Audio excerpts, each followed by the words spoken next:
क्यों होती है शिवलिंग की पूजा? देवों के देव महादेव संसार के कण कण में बसे हैं। देखा जाए तो भगवान शिव शक्ति हैं। समझ पाना मुश्किल है। इनका ना कोई स्वरूप है और ना ही आकार। वे निराकार हैं। आदि और अंत न होने से लिंग को शिव का निराकार रूप माना जाता है, जबकि उनके साकार रूप में उन्हें भगवान शंकर मानकर पूजा जाता है। सिर्फ भगवान शिव ही इस रूप में पूजे जाते हैं। केवल शिव ही निराकार लिंग के रूप में पूजे जाते हैं।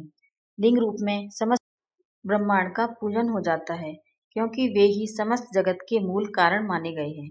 इसलिए शिव मूर्ति और लिंग दोनों रूपों में पूजे जाते हैं। शिव का अर्थ है परम कल्याणकारी और लिंग का अर्थ है सृजन। शिव के वास्तविक स्वरूप से अवगत होकर जागृत शिवलिंग का अर्थ होता है प्रमाण। वेदों और वेदांत में लिंग शब्द सूक्ष्म शरीर के लिए आता है। यह सूक्ष्म शरीर 17 तत्वों से बना होता है।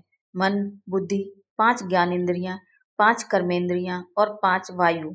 वायु पुराण के अनुसार प्रलय काल में समस्त सृष्टि जिसमें लीन हो जाती है और पुनः सृष्टि काल में जिसमें प्रकट होता है, उसे लिंग कहते हैं। इस प्रकार विश्व की संपूर्ण ऊर्जा ही लिंग का प्रतीक है। पौराणिक कथा के अनुसार जब समुद्र मंथन के समय सभी देवता अमृत के आकांक्षी थे, लेकिन भगवान शिव के हिस्से में भयंकर हलाहल विष आया।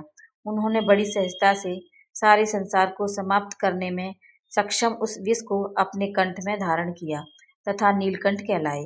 समुद्र मंथन के समय निकला विष ग्रहण करने के कारण भगवान शिव के शरीर का दाह बढ़ गया।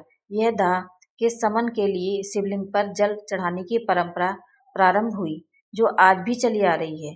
श्री शिव महाशिव पुराण सृष्टि खंड में ब्रह्मा जी के पुत्र सनत कुमार जी वेद व्यास जी को उपदेश देते हुए कहते हैं कि हर गृहस्थ को देहधारी को सदगुरु से दीक्षा लेकर पंचदेव श्री गणेश, सूर्य, विष्णु, दुर्गा, शंकर की प्रतिमाओं में नित्य पूजन करना चाहिए, क्योंकि शिव ही सबके मूल हैं।